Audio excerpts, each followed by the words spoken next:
Hello there, everyone, and welcome back to another episode of the Arena Aftershow, a podcast between myself and Sammy Boy talking about all things Star Wars Hunters. There's been quite a lot happening since the last time we spoke. We've got a PC launch happening in a couple of weeks' time as of us recording this. The PC test number 2 is about to happen, and when this is released, it would have already happened. So there won't be any discussion of that in this one, but we are going to be talking about our first impressions of the PC test number 1. But before I do get into that, Sammy, how are you doing? It's good to see you again. Oh, I'm doing well, man. It's good to be back for a brand new year, the second year technically of the podcast. So yeah, you could say that.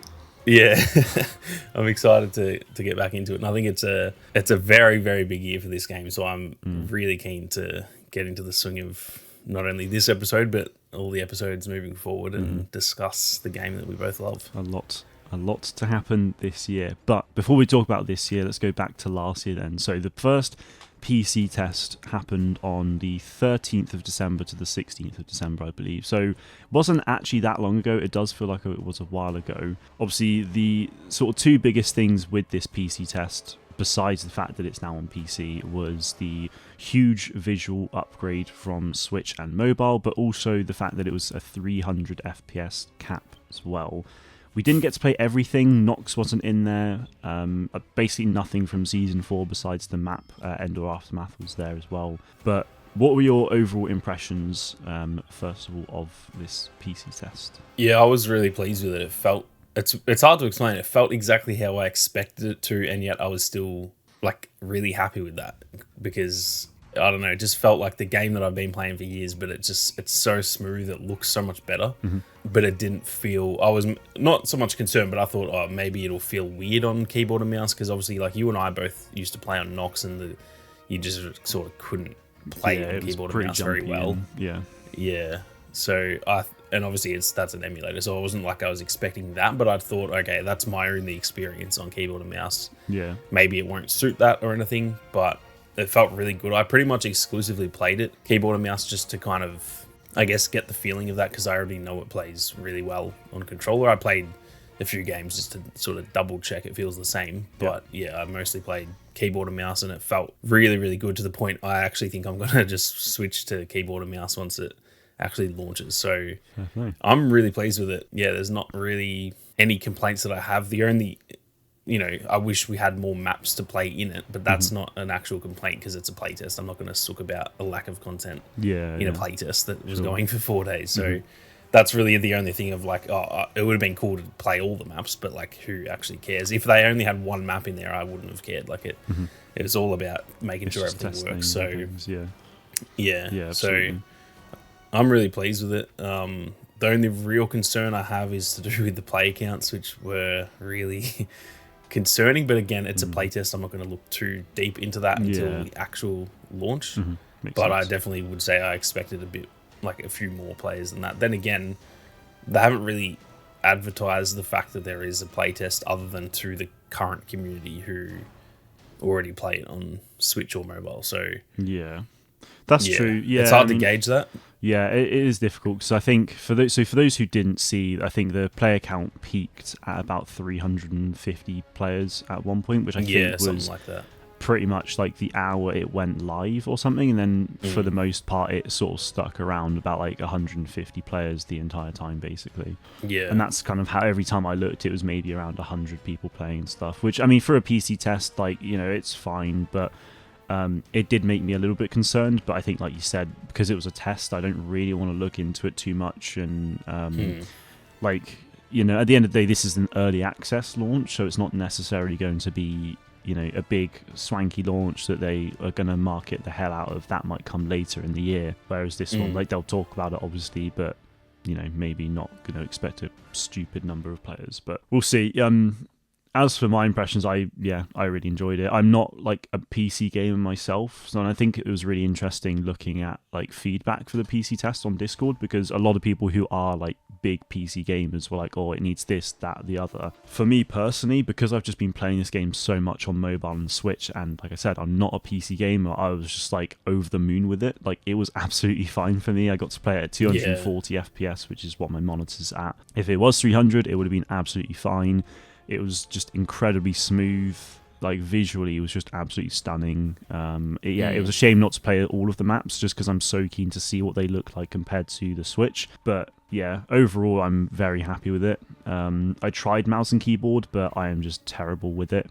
The first stream I did was mouse and keyboard, and it was just the worst. I was not doing anything. I was not doing anyone justice. But as soon as I switched to controller, like the second day, I was like absolutely fine and actually like doing it pretty well. So I will be sticking to controller. And that's a good sign, I think, because like I think in a lot of games, sometimes keyboard and mouse is easier, and also the other way, sometimes controller is easier when you look at like COD and stuff. But I was a little bit concerned that like the twitch element of, I can snap so much easier on a mouse than I can on a controller in terms of like snapping onto a target. And it didn't feel overpowered, so that's really good, because I kind of thought, okay, if keyboard and mouse is busted, then like mobile players are not going to have a good time. But it didn't feel, it all felt very even and very fair. And even going back to controller and the games that I didn't like do better or worse. It was just kind of the same. So I think that's a really good sign that there's no 100%. Like advantage to that side of it. Yeah, I think you're always going to get like certain players who are going to be absolutely cracked with it. There are going to be certain hunters that are obviously going to be much better, like Nox and Diago probably will perform better on keyboard and mouse. But I used Diago on keyboard and mouse, and I just couldn't hit anyone. As soon as I went to controller, I was like, spot on. So it's just like. It ultimately will always come down to the player and not the game. I think really all it does is like the ceiling is potentially higher in terms of if you're really good, you can probably be better slightly on a mouse in terms of like, just hitting shots and stuff. It doesn't even really make you a better player, because it just means you're a bit more accurate. Yeah. But other than that, it doesn't like, I don't know, it just doesn't it shouldn't affect controller players. I don't think. It's mostly just the players who are already at the top, they might get like 5% better being able to use a mouse, but that doesn't really to me matter because they're already at the top anyway.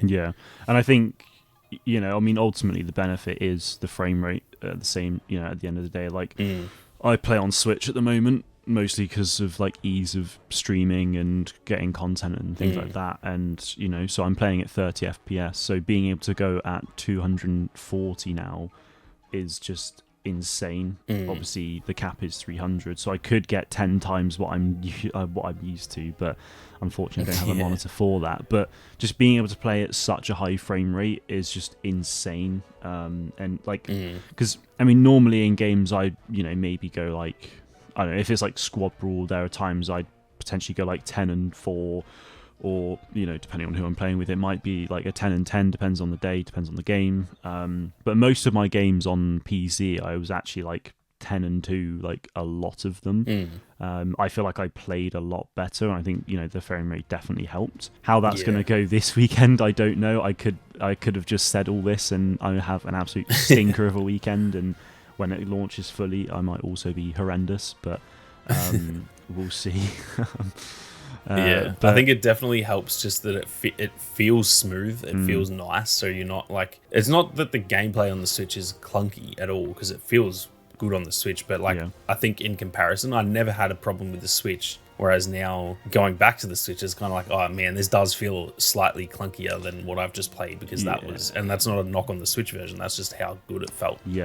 Exactly. It just felt so smooth. I did on the Sunday. I did a stream in like the afternoon for 2 hours on the Switch because of an event that was taking place, and I wanted to get the event reward. So I had just done like 2 streams a day and 2 days prior on PC, and then I went back to Switch, and it was just so noticeably different. Like it felt like I could see the individual frames of each character for a bit, and like once you get used to it again, you don't like really notice that. Like if I go and play Hunters right now, I'm not going to really notice it being a bit like jittery and things. It's going to play absolutely fine, but because I just done that on the PC, it just felt horrible to go back to.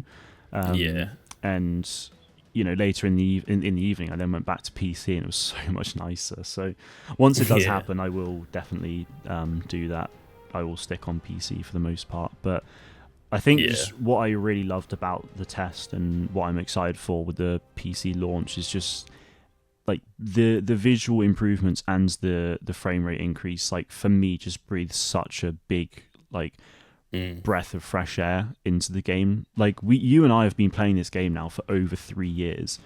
Yeah, Like which just it's absolutely now blows 2020. my mind. Like it was 2021. It is now 2025. Yeah. and I know it's not a whole year later, but like that is technically we're in 4 different years. Yeah. Of playing this game, which is Yeah, insane exactly. to think about. Yeah, by the end of this Crazy. year, we would have been playing it for 4 years, and it's just like that's longer than we were playing Battlefront 2 for, like consistently. You know, that game That's released crazy. and content support ended, which is also when I like very much slowed down playing it. Yeah. And that was for 2.5 years. I've been playing this game now for over 3, making content on it for over. That's insane, isn't it? That we've pretty much already played the lifespan of Battlefront 2. Yeah, it's in this game. Yeah, it's absolutely wild. But like, I don't feel myself getting bored at all. And the fact that they've done this PC release now, or they're about to, and it just is such a huge visual change, like that it makes it feel like a brand new game almost. So I'm just honestly so excited for that. And just I feel exactly the same. It almost feels like this is like a new launch. Like almost like we've been in like another soft launch during the Switch version. Yeah. And now this is like the proper launch, because I just feel like this is going to make me. I haven't really played the last 2 seasons. I haven't really played as much as I did in season 1 and 2. I've still played a fair amount, but like noticeably less. Right. And that's mostly just because I was, once we learned about the PC announcement and all that kind of thing, it was like, all right, I'm just going to maybe slow down a bit, because then I know that once this comes out, I'm going to be addicted again. And I'm going to be like, haven't really been playing ranked. I think I only got to Kuiper 1 in season 1, and then I stopped playing ranked. There you go. So like I'm so keen to just get back in and like full on lock into this game again, which is Sweat.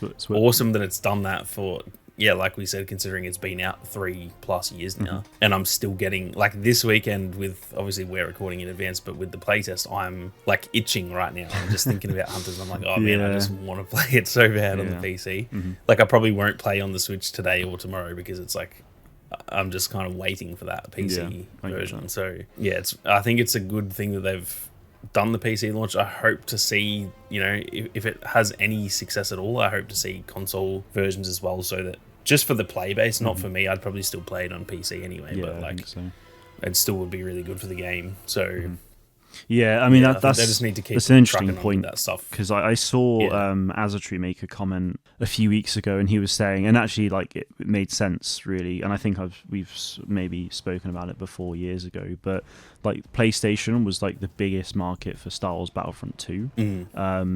And actually that's shown quite a lot. And I think for Star Wars games in general, actually, like it tends to, like PlayStation tends to be where sales are at most of the time. I mean, maybe that's because it doesn't include Game Pass and things like that, but because a lot of the games are on there. But PC was actually probably one of the smaller communities, I think, and then Xbox, like they still had a lot of players, but PlayStation actually was the biggest platform. So if I remember it correctly, it was roughly like, obviously you can't actually tell because there was no actual stats, but I think they based it on the amount of achievements unlocked on each platform. You could get a rough idea, and it was roughly 60% PlayStation, 30% Xbox, and 10% PC. Wow, that was at least for the majority. And then once that's insane. Once the Epic, remember they had it free. Oh yeah, the 19 million like quite purchases. a bit. Yeah, so like bloody hell. I'm sure nowadays there's probably more PC players than console, but like back during live service, I reckon that was around the time of like nearly leading into the Rise of Skywalker stuff. I reckon that was when that data came out. And it was like, again, you can never really tell, but it was just going off like multiplayer achievements, so that people who have played X amount of hours, it was roughly like 60% PlayStation. And that's the thing I've always said with this game, because it sounds so contradictory that like mobile and the Switch are the 2 biggest platforms in terms of play base. Like mobile is astronomically bigger than literally pretty much every platform combined. But then even the Switch, in terms of like platform sales, that is the highest. I think it's the potentially highest selling console of all time. And yet I still think PlayStation and Xbox are the premium, like that is where people play games. Because the thing with mobile gaming is that, yes, it's massive, and yes, there are like everyone has a phone, like you said, but like that's kind of also the point, is that everyone has a phone. Like my mum ain't gonna play Star Wars Hunters. She plays Words with Friends and games like that. Yeah, yeah, true. So like she technically counts as that mobile gaming audience, but like she is not playing this type of game. Yeah. And I reckon a lot of people are in that boat where it's like they play Candy Crush and those sorts of games. Like hyper casual games sort of thing. Yeah. Yeah. And it's like even a game like Pokemon Go, for example, like I was playing I'm not a mobile gamer, but I was playing Pokemon Go for ages there. Mm-hmm. Yet I don't download COD Mobile. I've loved Call of Duty for 15 years. I don't play that. I don't play Apex Legends. I don't play Fortnite on my phone. Yeah. I think PlayStation and Xbox, and probably nowadays PC, is like really catching ground on those two, because it's kind of becoming I don't know, I feel like that's where more hardcore gamers are going now. Mm-hmm. But those two platforms, I think PlayStation and Xbox, to me still are the biggest. I don't care that Switch has more players. I don't care that mobile is bigger. PlayStation and Xbox are like where games where sell, those kind of games are. I think it's just that's where, especially for a multiplayer, like this is a shooter. This is a pretty relatively competitive like arena shooter. Mm-hmm. I don't feel like Switch players play those sorts of games that often. I think of Switch players as like they're playing, you know, a lot of kids who are playing like Minecraft and stuff. That's why I bought my Switch, was to just play like relaxing games. Yeah. I don't pick up my Switch to sweat on a multiplayer game, you know what I mean? So that's why I really think that those console launches could be massive, because that is where, if they want a player base who will play this game every day, then that's probably where they're going to find it. Really. Yeah. No, and I totally agree. I mean, I've had like a Nintendo Wii and then the Wii U since I was about like 6 or 7 years old. Like, it feels probably a little bit later actually, but I've had a Nintendo device in my household for 15 plus years now, and they've always been the kind of platforms that are like, family fun games and like sort of chill. Obviously you get the odd game like Zelda and things like that, which are a bit more like serious open world story sort of stuff, but and you do obviously have the likes of Smash Bros as well, but it does tend to be the more sort of laid back kind of couch co-op sort I of just stuff, think like Mario Kart and Donkey Kong and those, that's what people buy the Switch for. Yeah, and definitely. it doesn't mean you're not going to play these sorts of games, but it's like that's where the majority of players tend to go for it. Yeah, no, absolutely. And I think I completely agree. I think that's where it's at with the Switch. Not that that's a bad thing. And like, there's no reason they shouldn't try to tap into that. Yeah, but it's more.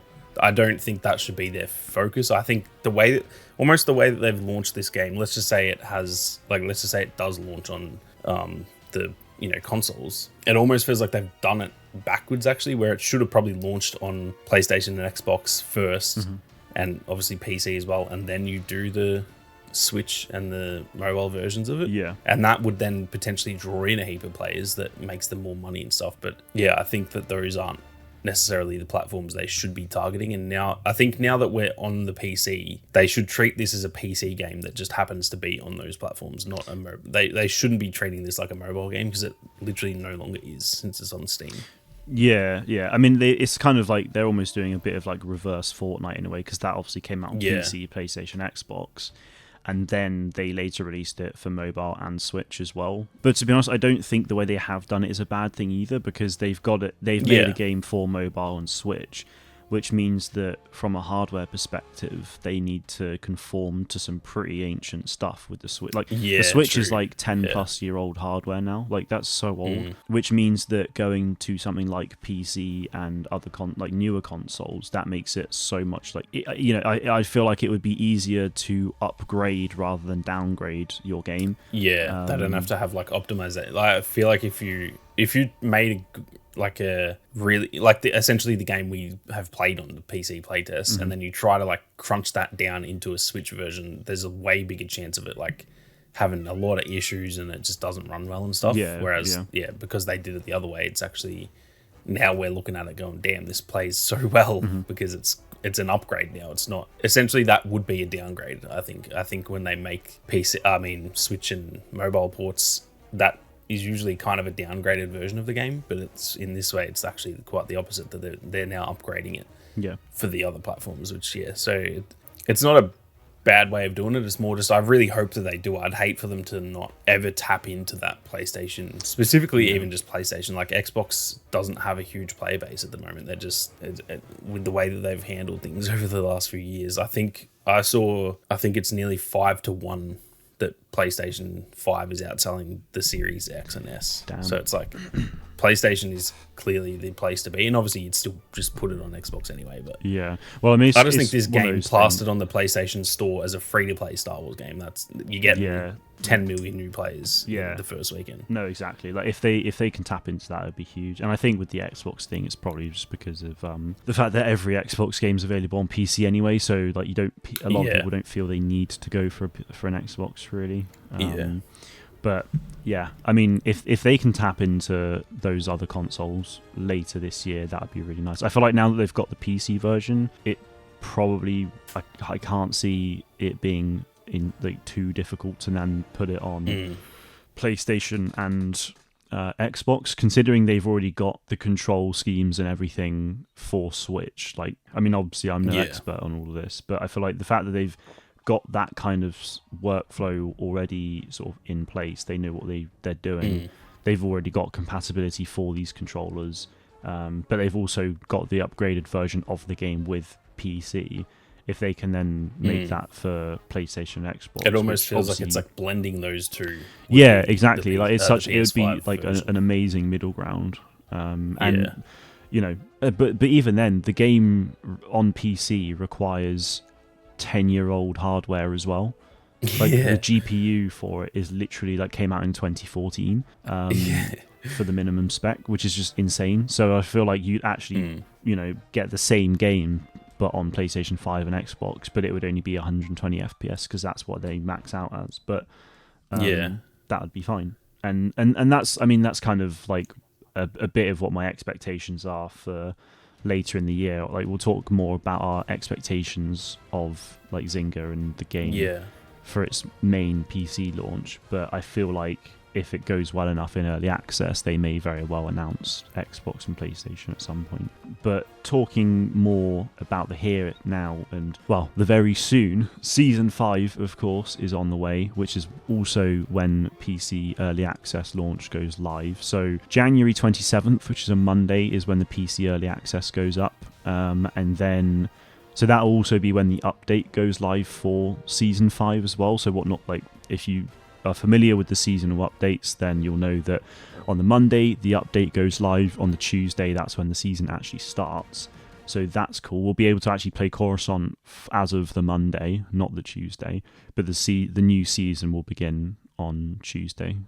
That's what normally happens, so I'm assuming that's what's going to happen here with Season 5. So what we do know about this season so far is a Coruscant Underworld map, which I am incredibly excited for, as well as another Damage Hunter. That's 3 Damage Hunters in a row. And that is a Kubaz Hunter called Glicken. Any initial thoughts on that, Mr. Sammy? It's good that we're, like... I'm glad we kind of saw that, like... It's not really a leak. It was just in the... I can't even remember where Glicken came from. It was like in the... Someone was promoting their... Or not promoting, but they had like... they put stuff on their art design station. Or something. Yeah. Yeah. And so it just appeared in there. So I guess let's, for ease of use, just say that it kind of leaked early. And it's good that we're like getting one that we saw leaked, because we're all still waiting on Tuya, who we've also pretty much seen leaked in the... Yeah, and also we like knew about her in the book and stuff, so it's like I'm glad we're getting one of them, because if we saw that and Tuya and then we just get some random, I'd be like, where the hell?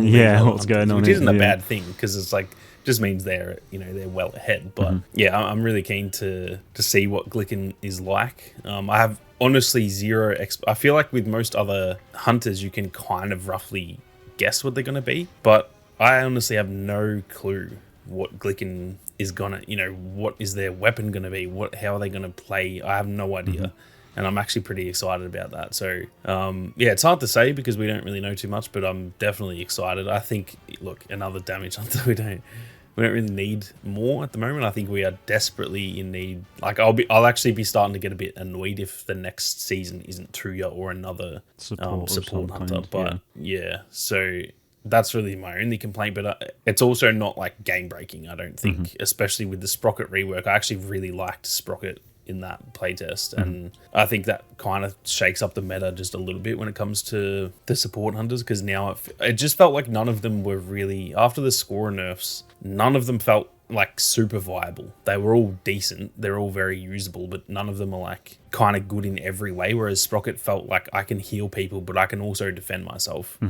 And so I think that's kind of fixed that issue for now. So I'm fine with getting another damage one now, but I think next season we definitely surely just give us Tuya, because she's the one we know. If they give us another one, it doesn't matter. But I think it would just be nice to finally get all of those who are like hardcore fans of the game that know her name. We don't really know too much about her, but like I think we're all kind of crying out to finally get her. Yeah, I know. I completely agree. I mean, with Glickin, like, we know, so I think it was Astromech Juggernaut said, so a developer over on the Hunters Discord server, they said that Glickin, whilst is a new damage hunter, is unlike any other damage hunter we've seen before, which is going to be really interesting. Obviously, that's incredibly vague, so I've got like no idea how they're going to play at all. Like, and the thing is, we don't really know much about the Kubaz species that much. Like, that's the what only I was going to say. Kubaz Like, we've ever usually really you can seen, kind of guess. Yeah, the only Kubaz we've ever really seen is in A New Hope, as far as I'm aware, in terms of the canon anyway. I think we saw one in Mando at the start, didn't we? As well. Oh yeah, that's true. We did. That's literally I forgot about that. Yeah. So like, how do we know? How are we going to guess what? Yeah, we know they're kind of like insectoid in a way, I think, but it's like literally no idea. Don't know what to expect. I really hope they speak the sort of like buggy like squeaks and beeps and things. That 100%. Would be amazing. I'm actually really excited to find out like the voice lines for it. But I don't really know what to expect, so I'm really excited in that way. Hopefully season 6 does bring Tuya though, because like we've known about her now for a good 2 years almost. I think the book came out in like Feb or March or even January 2023, so we've known about Tuya for almost 2 years now. So I mean, maybe that's why they're doing it, saving her until March, which is the 2-year anniversary of Tuya. That could be true. I doubt it, to be honest, but it's just, it would be kind of funny. It is weird though, isn't it, how they've like set that up so early, and then like not even saying it's like a bad decision. I'm just curious to know what the like I love all that behind the scenes stuff. I want to know what the like decision is, and you know why they change them around and all that, because that would be really interesting to hear if they just think we've really needed more damage hunters, maybe based on how people play or whatever. So it's interesting to think about, but I think the whole thing with Glickin being very unique apparently is like, it's made me think like, how though, you know, like is it going to be like super different? Which I'm excited for that. As long as it is a balanced character, I don't care. But it's just interesting to think about, because I don't really know how any hunter can be that different. Do you know what I mean? Even like J3 versus like Sentinel, they're not that different. One just uses a lightsaber, one uses a blaster. Like, they're all pretty similar to each other in this game. And I'm thinking of like Marvel Rivals then, where some characters like you just hold the trigger and you like deal damage to anyone in that area and stuff like that, where it's like a crazy difference between those and then the characters who like shoot or punch or whatever. So it's going to be interesting to see how they go. Yeah, no, it definitely will. Yeah, I really just have absolutely no idea. Like, if someone was like, oh, what do you think Glickin's ability is going to be? I'm just going to sit there and draw a blank, because we don't know anything about the character. You know, we don't know anything about the character. We don't really know a huge amount about the species. So it's just like, there's not really a lot for me to draw on with that. You mentioned the Sprocket rework though, actually, which I forgot to mention. That's that's definitely going to be interesting, I think, because playing it on the like PC test, I didn't mind it, to be honest. Like, Sprocket for me is like insane currently. He's insane at dynamic control and really also very good for trophy chase, but actually for squad brawl and power control it's a bit different, because like he's very much an AoE healer that needs to be at one sort of spot, or at like one spot every like 30 seconds sort of thing. He can be, if it's one of those things, like he can be great, but for something like squad brawl it's not really that viable. But now that he's got his current with the rework, he can still heal 3 people at once. That's 2 others and himself, because when you use a drone, it heals himself as well. So he can still do all of that. So for dynamic control, he still will be like pretty solid. But it just means that for power control and especially squad brawl, he's going to be so much better. So I like that. It's a bit of a shame that they have removed his like AoE healing abilities, because I feel like having some kind of AoE healer is good to have. Obviously, we've got scorers like ultimate, but other than that, like, it would be nice to have something where if someone's like just within his vicinity, then like they get like a healing boost or something like that. I'm hoping that like the next, whether that is Tuya or not, that is maybe why they've removed that, and then they'll give that to that character. Yeah, but I think that would be better suited with like a melee support character, where you put that down on the control point or whatever, and then you're actually in a good spot to like be getting healed by it and also capping the objective and also defending it and attacking enemies. Because I just felt like with Sprocket, it was like, if you put that down in a really crucial spot, like for example in dynamic control, you put it on the point, it's really good for your teammates. But if you, and look, it's healing you too, but if you stay there, Sprocket is not good up close. You don't want to be getting close because he's so slow. You can't like get away from anyone, even with his like passive where you go a bit faster when you load health. Like that was, I think, the issue for me was that he's really good at supporting, but I felt like I could just not defend myself. Whereas now I feel actually confident with Sprocket that I can heal teammates just as well pretty much, but like I'm not just cannon fodder in the meantime, because that was really the main, in ranked and stuff, I'm not playing Sprocket because I'm just not good enough to do that. Yeah. And I don't think really, and not going to say no one is, but most, like 99% of players aren't good enough to do that. So yeah, I just think this makes him a lot more viable. Like I think now in ranked, he potentially might be my main, because I can now support, like I've always loved a support role, but I need to be able to defend myself, and also not even defending myself, I like to be able to get killed as well. And he feels like useful now. So yeah, I think it's a good rework. I do agree that like his area of effect drone thing was, it's just like satisfying. You put it down and you kind of like, it's the same with the scorer. It's like you put that down and you know like no one's capping that point while your teammates are on it. But yeah, I hope if they can pair that with like a melee hunter or something, or just someone who's a bit better at close range, maybe like a really fast rate of fire type of hunter or something, I think that would be a really good pairing.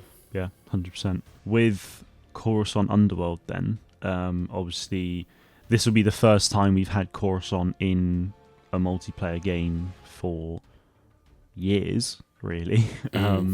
Since what, the old like, Battlefronts? Yeah, really, the old Battlefronts were probably the only other thing that they were in. Coruscant in gaming obviously featured pretty recently in Star Wars Jedi Survivor. That was in the Underworld, so my expectations is that Jedi Survivor's Coruscant Underworld will be a big like point of reference as well. Of course, we saw it a number of times in the Clone Wars TV show, so I'm very much expecting to see something along those lines, but maybe more Imperial aligned. I don't really know. I think it's going to be interesting to see regardless, and I'm obviously very excited. Like this will be I think the first sort of like major like prequel kind of thing in the game outside of the fact that Slingshot's a droidica.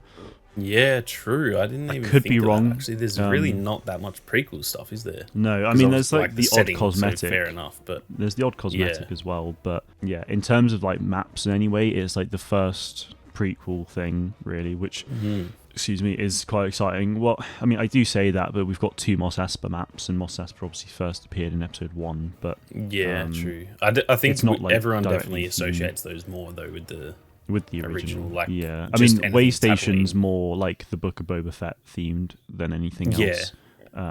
Pod Race, okay, you'd argue is more sort of episode 1, but it doesn't have that vibe because it's a completely new like place, you know. It's not really the same. So I think for me, anything Tatooine, I just think original trilogy like immediately, even though it was pretty heavily involved in the prequels too, but it is going to be nice. I'd never actually realized that until right now that there's not actually that much prequel stuff in here, which partly makes sense because of the actual time the game takes place, but then also it's all like made up, so it also doesn't make sense because they can do whatever they want really. They can have any planet. So hopefully we get some more prequel related stuff. Like not a clone only trooper hunter. yeah, like clone. I want a battle droid, man. I want a battle droid hunter Dude, so bad. Imagine. The thing is, I just love the anything for voice that. lines for that battle droid as well. Yeah. Like, if they got Matthew Wood to voice the battle droids, that's what I'm thinking. Like, if they can so get good. Matthew Wood for the B1s, D Bradley for the clone trooper. Yeah. Like, Oh, I mean, man. D Bradley was obviously most recently in Star Wars Outlaws for Nix, and I think that, and probably some other like miscellaneous characters. Yeah, and Jabba. He played Jabba. Oh yeah, he did. Yeah, you're absolutely right. Yeah, so it's like, that. he's been in the gaming side of things, somewhat recently. I'm sure he'd be keen to I get think back he's into enough the of a clones. fan for sure that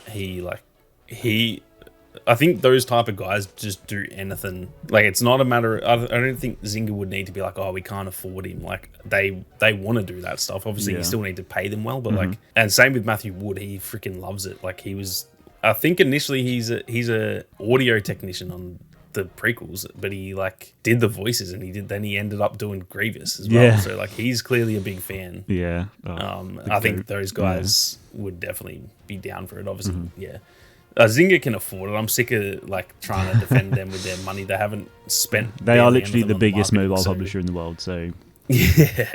come on. So like, if they're not going to spend it on ads and stuff, then spend it on Get some world-class names voice in there or actors. something. Yeah. That's actually a thing though. Like, we don't really know. Like, apart from, I think we know the voice actor for Char, because there was a whole behind-the-scenes video for him. I think someone mentioned somewhere like an actress voiced like the voice of Scora or Omara Vex maybe. I think we know like a couple. We don't actually really know who else voiced them, because there's no like credits anywhere. There's no full-on post about who's who, and I'd love to know that, and I'd love to actually see the actors themselves like interacting with that, even if it's like people who, because a lot of the time Star Wars, like they tend to get like relatively unknown actors in for like main roles. So I feel like it'd be, if it was someone like that, it's someone that the community could like rally behind as well, which I just think would be so fun to do. Like, and that can like launch their career and stuff if they, because all the voice acting in this game I think is really good. They all sound really unique, and they sound exactly what that like species or whatever should sound like. So like, I agree with that. I'm also just a big like a nerd on that. I just love knowing who voiced who in what games and stuff. So the first time I played Marvel Rivals, I immediately knew that Steve Blum played like 4 characters, and then I played Hela that one game. I was like, oh my god, it's a Sarge Ventress. Like, as soon as like, I spawned in with her, and I was like, James Arnold Taylor voices Magneto, yes, as well. So you've got both of them. I just go around the map and I hear them two talking, and I'm like, am I in the freaking Clone Wars right now? Like, what is going on? No, exactly. So exactly. funny. There are so many amazing voice actors out there, so it'd be nice to get them recognition. Yeah. But enough sidetracking on that. Oops. So obviously season 5 comes out in a couple of weeks.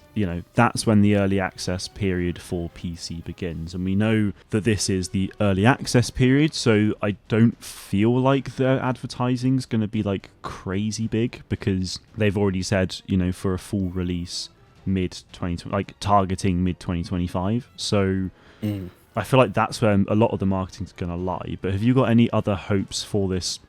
Have you got any other hopes for this early access period in terms of like content or what Zynga should be doing? Realistically, the marketing, which I know you just said other than that, but just to quickly touch on it, like, that is really the only actual complaint I have about the game. The game itself, I think, is in a good state. We get pretty good, I think I've always sort of said one extra little thing per season would be good to give us a bit more, but I think we get enough per season. The content we do get is good. The game feels good, especially on PC now. I don't have any real concerns about that. I think the thing is that, like, I'm starting to get concerned about the future of the game based on player numbers and stuff. Yeah. And that is why I keep, like, going on. All my own viewers on my channel are probably sick of me talking about it. But, like, I will, until this game dies or is super successful, I will continue to just hassle for them to market the game, because that's all we need. The game is good enough that if it got a huge marketing push and it launched, well on PC and stuff, I don't see any reason this game isn't successful. I'm not talking it's not going to be Marvel Rivals or Overwatch level, but like, there's no reason it can't have 100,000 concurrent players on Steam pretty consistently. Yeah. Because it is as good, or, it's in the same sort of, it's on the same level as those games. They might be slightly better, but it's not a crazy difference. So that's really my only thing, is just they need to get the word out there about the game. Or, like you said, if they're going to do it for the like full PC launch, that's okay too. But if they're going to wait to do it, they can't. I'm nervous that like they'll launch it on PC and like in terms of early access, and the numbers won't be good, and that's based on purely the marketing because the game's good enough. Yeah. But I'm worried that they'll see that and go, oh, it's not doing very well. Maybe we should save that marketing money and just can the game. If they're gonna wait to market it, they should just completely not even look at the numbers until they actually market it. That's my only concern, because let's just say it launches, in a couple of weeks from now and it doesn't do very well, but there's no marketing. They're going to be thinking, oh, maybe we cancel it, or maybe we slow it down or whatever. But that isn't fair on the game, because you haven't put your all. Like, Boss Alien have put their all into it. Zynga haven't. Zynga have not put their all into this game. Yeah. They just exist. They're actually not doing anything. They're just getting paid some of the money from microtransactions and stuff. They've literally not done any marketing since launch. So yeah, that's really my only genuine complaint, or like things that I want to see this year. And that's the number one thing that they need to do. Yeah.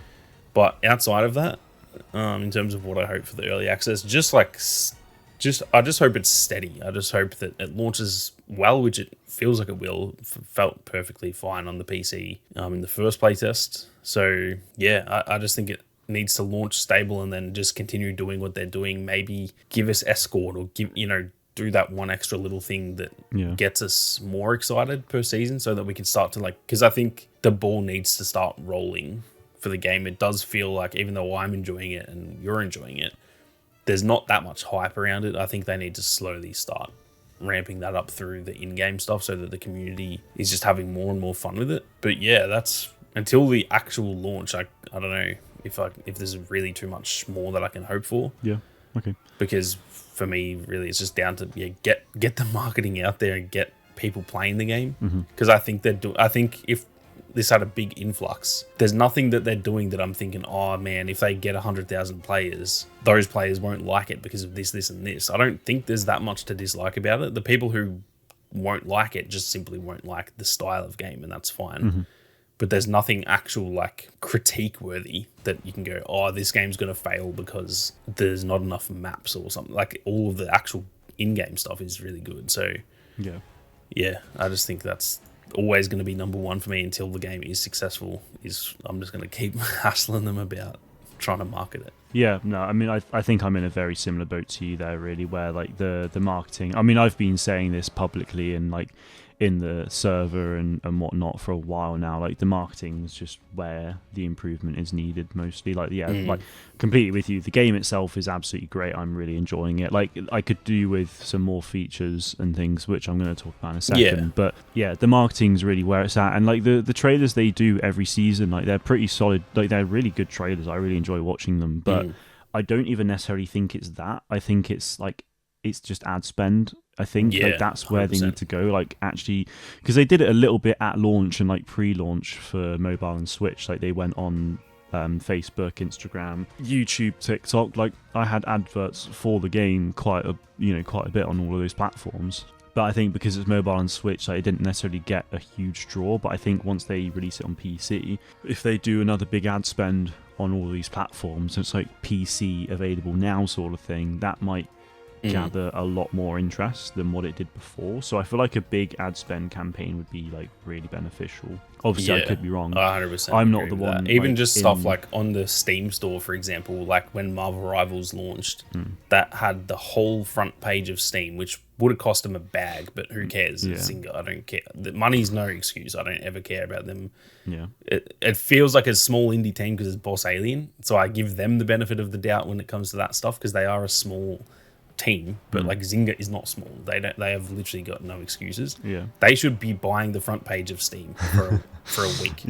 Saying plaster the cover of the game it's a nice looking cover that, like, I'm thinking that pink one or like Yeah, pinky purple with I know the one. Aaron Tile on it and stuff. Yeah. Put that on the front of Steam and say free to play now for a week.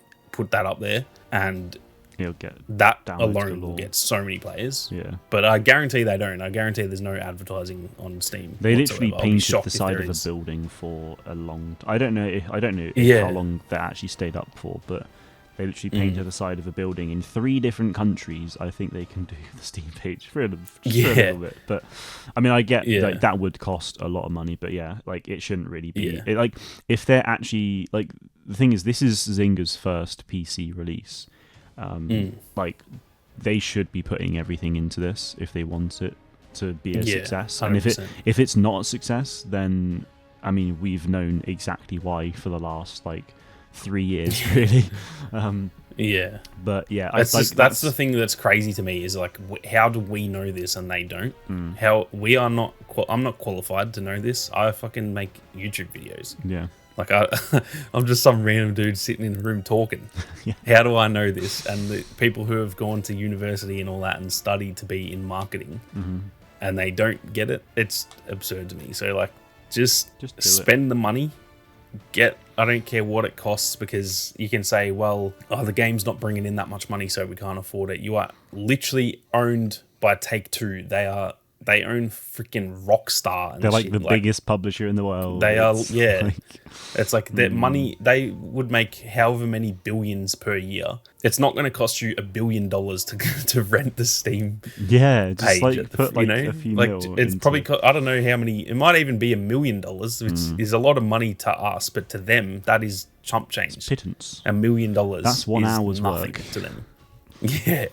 So like, and just think that if you get, you spend $1 million on it and you get however many thousands and thousands of players in there, potentially millions in the door, who then really enjoy it and they stick with it for ages. And you get people like you and me who, I don't know how much, I've spent a lot of money on this game. I'll be honest. I probably spent a few $100s worth on this game. If everyone's doing that, you're making that money back and more, and then it continues to grow. And that is how that works. That is literally the point of advertising. So I don't know why they don't know that, and like put, like you said, with actual ads on the start of videos, put ads on freaking TV. I don't care where you put them.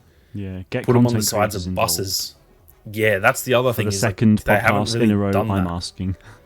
Yeah, maybe like, the third. I'll do this shit for free, man. I'm not gonna be like, give me $500 for a sponsored video. If you just give me a freaking script to read and say, hey, just put this at the start of your video, I'll do it. I don't care. I want people to play the game. I'll pay for my own train to go to London and test the new things. Like it's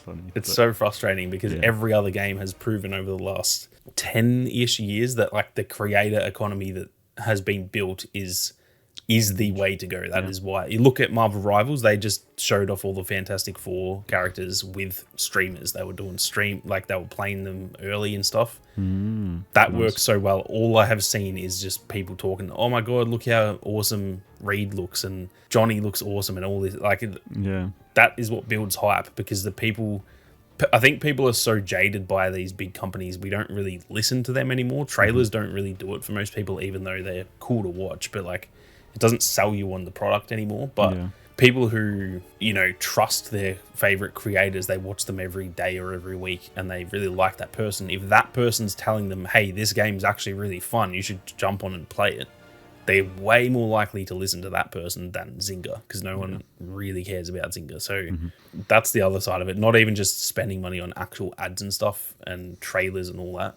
Like, get creators involved, whether that's people who make Star Wars gaming, or just get freaking Tim the Tapman and, I don't care who it is. Just get massive people in there and pay him a bag and just say, stream this for 3 hours. And half the chat might be like, this game looks terrible. And that's okay, because the other half of the chat might be like, damn, this is free. I might go play that. No, exactly. Yeah, it's so simple to me. And obviously it comes down to money. And it just seems they aren't willing to, to take the risk and spend the money. But I don't see why. Yeah. Because I mean, if the thing what's the is, point in even making the game? To me, if you're not going to market it, if you're not willing to take a risk on a product that you've worked on for, it's been out in soft launch for 3+ years, let alone however many years it was worked on before that. If you're not willing to market it, then literally, what is the point of making it? Yeah, well, They should have that's just the not thing. made Like, it. why? What was the point in delaying it for 2 years if you're not going to actually put the investment in on the marketing side of things as well? I mean, the thing is, we're saying all this now, and like, you know, someone on the Hunters marketing team might be watching and like pulling their hair out because they're like, "We're doing it, we have plans." And if you are that person, I'm so sorry, but it's just like because it's from our perspective, it is frustrating, and it's just like. I don't know. Yeah, hopefully things do change at some point, and that's like very much my biggest hope. Like this kind of, I mean, even if it's not the PC early access launch and it's like the full PC launch, that needs to be like launch 2.0. They need to be like doing 100%. like good trailer, not even just trailers, but like actual like good content about the game. Like, here's like a 1-minute video that's like, you know, really cool and swanky about each hunter and showing their abilities, because they did do like little 1-minute trailers before actually, which were quite good. But you know, get content involved. Like they have definitely stepped up in season 4 regarding their social media posts and things like that, which is which is good. Like there is a bit more engagement there, but like I said before, I think ad spend in content creators is like the best way to go if they want to get like numbers in quick. If they actually want to see results, that's where they need to go. In terms of my other hopes for this like early access period, I'm kind of hoping they test more social features like guilds and things like that. If there would be, and because that opens up to like quite a lot of different things. Like you could have like guild battles and things, or like guild wars, which I don't really know how would they do it. I mean, maybe they could do it based on like proportional percentage. So I mean, like my guild might have 50 people and play like 1,000 games like as a clan in a week or something, and another like your guild might have 25 people and play 500 games, but then like proportionally, you know, we could have as a percentage, we could actually have very similar percentage wins, and like, you know, you could then win like the clan battle and everyone in your guild gets like 2,000 credits or something like that. You know, that I think that would be really fun, like from a social engagement perspective, and actually like engagement within the game. That would be a lot of fun. That would be really cool for like, it would be a great community feature. But you could also do like guild quests as well, like as a guild get 5,000 wins and you unlock a new like guild logo, or like a guild color scheme, new emojis to use in the in-guild chat, or like whatever, maybe a new skin. I don't know, just something like, you know, there's actually like things like that would actually be massive for the game. I think like that kind of social feature. So I'm kind of hoping they implement something like that during this early access period, but also then like private matches, because I mean private matches just should be in any single multiplayer game these days, honestly. Like it's such a like core feature, and competitive gaming and stuff like over the last 10 years has just grown so much more. You know, we as the community have wanted to run tournaments for a long time. The Ultimate Hunters is running a tournament currently. Like it just started like the other day as of recording. So that like the first actual tournament for Hunters is actually underway, and it seems to be working pretty well so far. So, but it, you know, if we had private matches, that would be so much easier to run. And again, like then from a community, like Zynga wouldn't have to touch it. Like they could just release the feature, and we'll do the rest. Exactly. So something like that would be really good as well. Like they're the kind of like guilds and private matches are like my 2 biggest hopes for this year, I would say. But I think it would be great if they could add those features into the early access release, so that when they go full PC launch, they could be like, you know, their trailer could be like, okay, well, we've got like 18 to 20 hunters, you know, private matches, tournaments, guilds. They can show off all of this amazing thing, like, you know, 12, 15 maps, whatever it is, you know, like 6, 7 different core modes. And, you know, that in itself, if that's releasing on PC and that's what people are seeing for the first time, that's like, oh, shit, like that's actually pretty solid. So, and there's no better time to test it than if it, like, because for me, the and not even just this game, just in general, like early access periods to me have never really made too much sense because like the game is out, so it's that's kind of, I'm I'm a bit really like that get as it, well. you know what I mean? Even though I do yeah. get it, I get that they're trying to. It's almost like it feels to me like a bit of a safety blanket of like, well, it's out, but we're calling it early access so that if there's little stuff that's wrong or it's not good enough, like it's still in early access, guys. Like that's all I see it as. Yeah, it's out on PC in 2 weeks. I don't care if it's the official launch or it doesn't matter. I'm playing it is out. Yeah, at any point that I want to. That means it is in its full launch.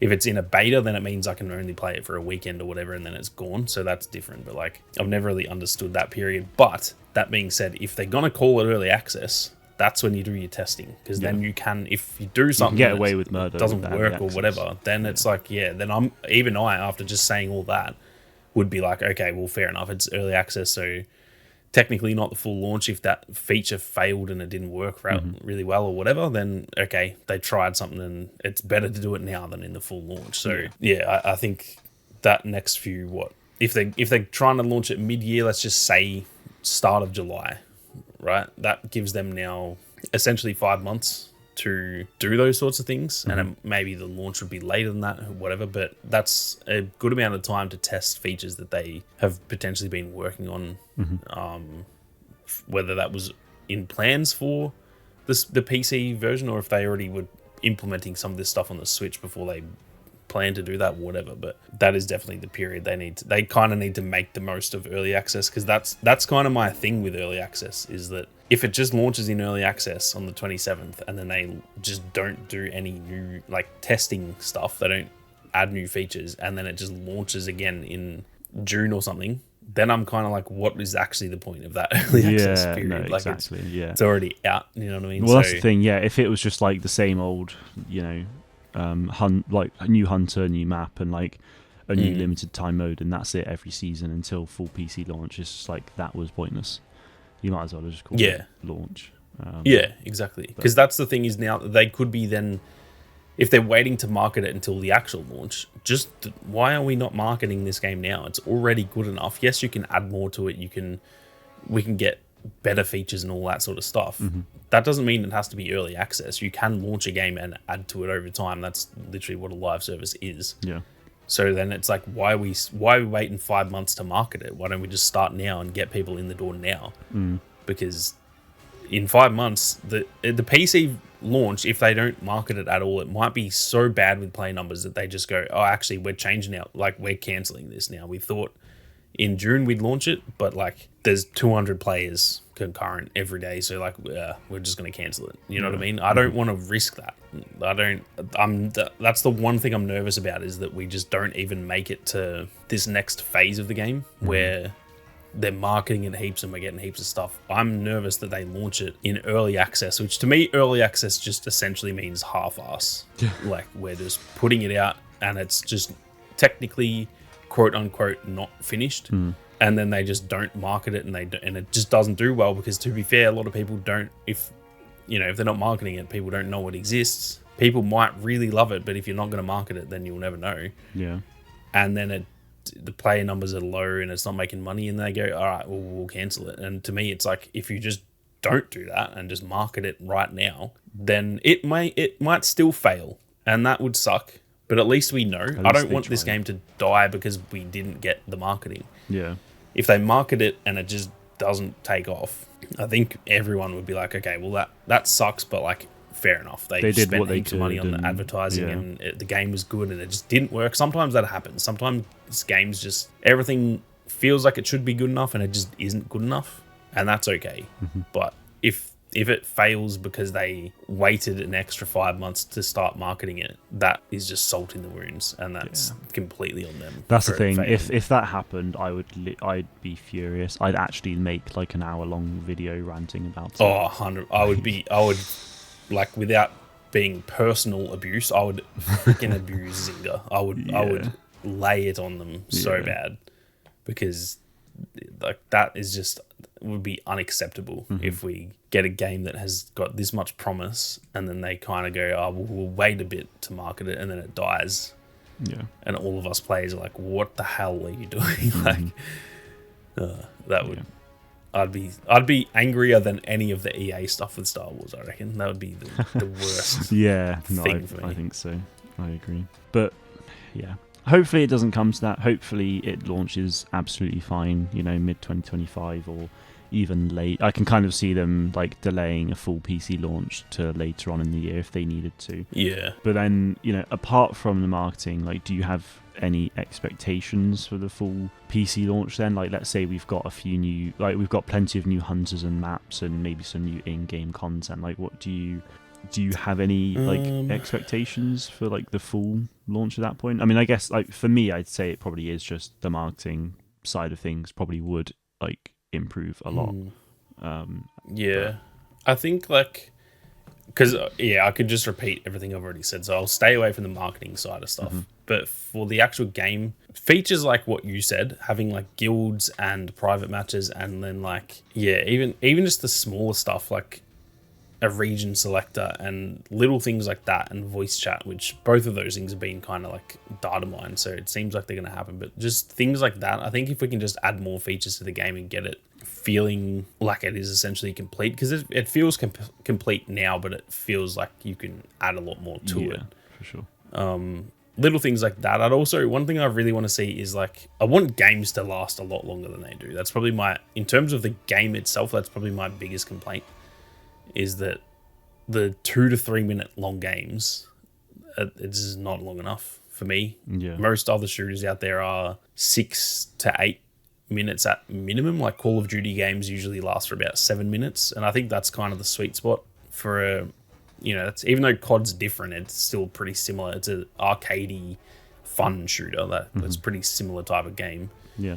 And then even you look at more, I guess, hero shooters like Overwatch and Rivals now, like those games can often last 10 to 15 minutes as well. I don't think it needs to be that long, because I do get that with a lot of mobile players, like I understand wanting shorter games for mobile gamers, so that's fair. Yeah, I've seen. I just think like 6 to 8 minutes. Yeah, I think just increasing it to where, I don't know, it just feels like you're in a game for an actual. It just feels like right now, say in a game of ranked, if you're playing power control, if I get slingshot and just go to the B flag and get that, and my team gets C, I've won, because there's not enough time. I can hold that myself for long enough, and my teammates will then come up and help me, that I can usually sort of get past that first wave from the enemy team. I've already got 10, 15 points on the board. Even if they squad wipe us and they cap that, we spawn back in, we've got C, they've got A and B. We can just all go to A and get that. And we are now ahead, and there is no time for them to catch up. It feels like 90% of games that it just is literally whoever starts best wins the game, because there's no time to actually change the flow of a match, because they're so short. And even like in terms of just individual performance too, it's like if I start bad, I'm probably gonna have a bad game. Whereas in other shooters, it's like you can start bad, but then you can correct it over the course of a game. But it's just, there's no time really to do that in this game. So it's not even a complaint of like, oh, I just want to play for longer. There's actual balancing reasons to it as well, because it does just straight up feel, if you get a 30-point lead in pretty much any mode, you're not gonna lose that unless you completely choke it, or it's like you've done the 30 points and your teammates are useless, and then the other team caps the point or whatever, and they're clearly the better team, then fair enough. But if you put two evenly matched teams against each other, who gets the point first wins it 90% of the time, I reckon. And that, to me, that's just not, it's just like a bit predictable. So that's kind of my complaint with the match length. And it does feel like you can't get into a flow. As soon as I start like locking in, you get like a 5 kill streak, and you're like, all right, we're on, boys. And then you get another kill and the game's done, and it's like you end the game like 8-1, and you're like, man, I could have, if this game went for 15 minutes, I could have had like 35-2. But it's like you don't get the chance to do that. So, well, I wonder then if they do, if what they could do then is introduce, so like keep the modes they've got in the game as is. Because I think I like the fact that we've got like short games, because I mean I've seen so many people say that they really benefit from that. If they need like a quick fix whilst they're at work, or like they're at home, they're so busy but they want to do some gaming, then they can get a quick fix playing 1 or 2 games of Hunters, which is a great thing. And I think it's a niche that Hunters can target quite successfully. But I also think they shouldn't be afraid to, whilst yes, it's a 4 versus 4 game at heart, I don't think they should be afraid to look into 6 versus 6 game modes as well. Or keep, like, let's say reintroduce Escort, for example, but instead of it just being that's like, the thing that feels longer already. Like that mode just lasted. That was a good amount of time. You have time to actually change the ebb and the flow of that. Yeah, definitely. That mode. But what they should do, I think, is have it at least 2 round minimum. So you let's say you attack the first round, and let's say you win, and you defend the second round. If you win again, good, that's game over, you've won 2-0. If the attacking side win again, it's 1-1, and then you go into like a deciding round sort of thing. I don't know, maybe it could be like a squad brawl decider, or or you just get into Escort again. Probably just do another round of Escort where both teams have a payload, and it's like they start, I don't know, like it's almost like tug of war in a way, where it's like you actually it's a race to get your payload to the end before the other team or something like that, just so it's even. Or even just like sudden death dynamic control would be pretty cool as well. Just a complete change up of like, all right, it was 1-1 in those 2 games, and now it's down to like we're completely changing up the mode, and whoever's best at dynamic control wins it. Like something like that would be cool. Yeah, I just think like if they can do like Escort but round based, that instantly means that you've got a longer game mode there, and I think Escort could really be like a core piece of this game. Like if they bring it back and they have, like, I mean, because we saw in that very first launch trailer back last April about there being like a Hoth and Mustafar map in one arena. Yeah, like that clearly would be an Escort map, because that's how Escort ran before. We had Survivor Salvage, Endor to Hoth, and it's escaped me. Gorak's Hunt, which was Tatooine to Endor. Yeah. If you launched Escort with 2 rounds minimum, maybe, and then like going into a third round to decide it if necessary, but you launched that with like 4 or 5 maps, like that would be insane. Like I would genuinely be so happy with that, and that is a longer mode. But then you could also introduce like 6 versus 6 squad brawl, and then have a target of, I don't know, like 60 to 75 eliminations, because you've got more players. But also that means you get a longer time period of the game as well. So instead of doing a 3.5 minute squad brawl, or even like a 2.5 minute like absolute destruction, you'd actually get a longer mode, which I think would be a lot of fun. So I don't think they should be afraid to do that, and I'm kind of hoping that's actually something they maybe look at in this early access period. Is maybe for like 2 weeks they test a 6 versus 6 style mode of some kind, or test PvE as well, because I think that's another market they could really push into. So that's true. And even just like, I think even what you said about like keeping the shorter matches, because I do agree with that too, that like, because not only just for mobile players, but even sometimes you just want to, I don't know, there's a challenge I need to complete, and it's like I don't want to play a whole 10-minute game to do that or whatever. So I think it's fine having those shorter matches, and you could even have in the I guess the play menu, in terms of when you click play and then it goes with all the modes, like you could have like a playlist that is, you could just call it like quick play, and it's got, it's pretty much got all the current stuff in there, and then you could have another playlist that's called like whatever you want to call it, where it is those longer modes. And you could even just, I honestly think with most of the modes, they could just straight up like not change a thing except for increase the score. So like with Squad Brawl, it's currently 25, just literally up that to like 50 or 60 or something, and don't even make any other changes. And I think that would just be a lot more enjoyable in terms of that balancing that I mentioned. And then same for like dynamic control. Instead of it ticking every second, it ticks every 2 seconds or something. So you're just doubling the length of the match. Yeah.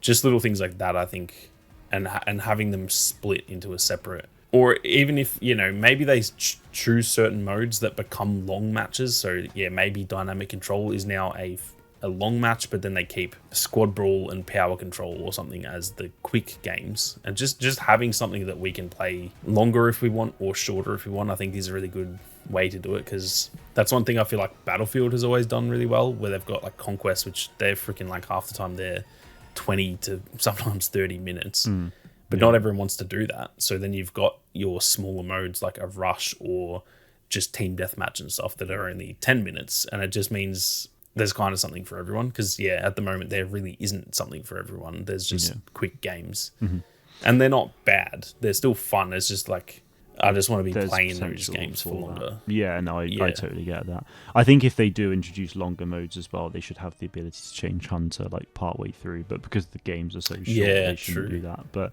I think I think the only other thing I'd really want to say for now really is just that, you know, with them doing this early access, I think it would be really useful if they actually like gave us a roadmap, because they said halfway through season 1 that we'd get a roadmap for like the next year or so of content. Obviously that never came, so clearly like something in their plans clearly changed, which meant that we didn't get that. But I feel like if they have some kind of early access PC like roadmap where they're like, okay, well launching Jan, in Feb we'll do like a mid-season update where we'll introduce this, and then in season 6 we'll introduce this, and like, you know, they actually tell us what's coming over the next few like months. They don't have to give uber specific details. Like maybe season 6 they'd be like, okay, well you're getting Tuya, who's a support character, and a new map. They don't have to say what map it is yet. And then season 7 they could say, you know, one new hunter, maybe maybe say what role they are, but don't say anything else, and then don't say anything about the map. Other than the fact that there is one coming. Maybe say there's a new game mode. You could say escorts coming back. Like, do all of that stuff and get us excited for what's to come and get people talking about that, because that would be really beneficial. I think like the core community that the game has right now, I actually think is really strong, but I think they need, like, I think Zynga just needs to sort of like give us clarity and get us on, like, get everyone like fully on board with them sort of thing. And like we can obviously support them as best we can, but yeah, if they actually were able to have the community like fully rallying behind them and be like, yeah, like this is really exciting, like we're excited for you, and like we really can't wait for this to happen and stuff, that might just give them a bit of a push that they might need to get. I also think that like new players coming into the community, if there's a thriving community, people want to stick around. But if, like, let's just say I had never played Hunters before or something, and I jump on this PC launch and you're telling me, oh man, it's really fun, give it a try, and I play it and I have fun with it, but then I'm like, all right, let me join like the Discord server or something, and there's just like no one talking, there's no communication, there's no anything like that. They don't do any in-game events or anything. I'm probably just thinking, okay, well the game's fun, but like I probably won't play this for that long because it hasn't hooked me in. I don't feel part of a community. I don't feel involved, I guess. And that's when you look at like going back to Battlefront, that's probably the main thing during those early months, really the first 6 months. That game was not in a good state, but the community was so deeply connected, mostly because they were also a lot like there from the first game as well, so it was like a pre-established community. But like that's what kept us kind of hooked in there. Obviously the game was still fun and everything, but it had a lot of issues, but I didn't want to like move on or leave the community because I was like, I felt part of it. I felt like, and you know, I was making friends, and like that's how we met and stuff. And it's I just think this game needs that. It doesn't it has it on a very small scale. I think stuff like the Ultimate Hunters and stuff, you know, you guys have set up a awesome community there, but it's like that's really it that we have. There's not that much else going on. And that's something that they really need to focus on, is like, which I think starts, you know, marketing's one thing. We can talk until the cows come home about how they need to market it, but they do also need to focus on us. Like, we are the current player base. We should be getting stuff that we're excited about too. And then, because like I said, if new players come in the door, but then we're not even excited, and they join the Discord wanting to share their excitement, and everyone's just like moaning about the game because we, having played it for years, think it sucks or whatever. Then those new excited players are going to read that and be like, oh, what the hell? Everyone's unhappy with this game. Do you know what I mean? It really does. Yeah, it can be a bit of a deterrent at times. I mean, they have improved a lot. Again, like in season 4 with community engagement, like it has definitely improved. Obviously, the last like few weeks have been pretty quiet because of the Christmas and New Year holiday. So that normally takes this week is that, as we're recording, sort of like the main week that people come back to work. So that's always a bit of a hectic time. So I imagine we could have seen Kaveri and the other devs like sort of back around again by the time this releases. But yeah, I'm kind of hoping that just like before Christmas they were doing a really solid job. I just hope that that carries on. Yeah, now, exactly. Really.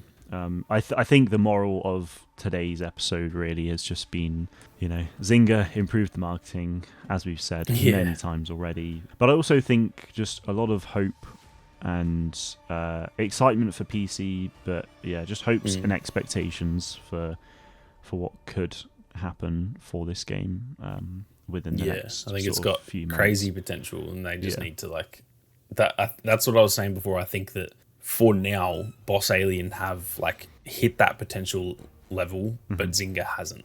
Yeah. Like Boss Alien's doing their part and they're carrying the game, which obviously the devs kind of like should, but you need to. Now it's on Zynga. It's like it's completely up to them. If they want the game to succeed, it will, because the game's good enough and they just need to market it. Yeah. But it just feels like they don't even care about it, which is crazy to me, because it's like you've got a free to play Star Wars game. How often does a company like Zynga get Star Wars as a license? It's pretty rare. There's only EA's had a few games and Ubisoft got one, and that's it. Like, it's a pretty rare thing to have your hands on the biggest, or probably the second biggest now, I guess, behind Marvel IP in the world. So it's completely on them to see where this goes, and very much so. The thing with Zynga is that they are a good publisher, even though people have issues with them. The games, generally when the games that they have published are bad, it's actually more on the devs, because Zynga are very good at like just spending money and getting the word out there. Look at all their massive games out there. Yeah. But it feels like with this one, it's like the opposite there. It feels like they're a bit tentative or scared, or I don't know. But yeah, no, it is a bit strange with this one. But, just spend the money, man. Like, yeah, absolutely. It's not even their freaking money anyway. It's freaking Take-Two's money. So exactly. Yeah, I don't know. 100%. I agree. Yeah. But yeah, I think that's probably a good sort of point to jump off for now. We'll be back in just a couple of weeks, really. I think sort of first or second week of season 5 we'll be back with impressions of the season and impressions really of the PC early access release, and hopefully a roadmap of some kind. Who knows? We'll just have to wait and see. Sammy, it's been an absolute pleasure as always. You too, my man. It's always fun jumping on for a chat. Excellent. And yeah, so like I said, guys, we'll be back in just a few weeks' time. We're very curious to hear your thoughts on everything we've discussed today. Appreciate it. It's quite a lot, but regardless, let us know your thoughts in the comments. And yeah, maybe we can get a few discussions going on about those in the next episode as well. But that is it from us today. Thank you all very much for watching, and may the force be with you always.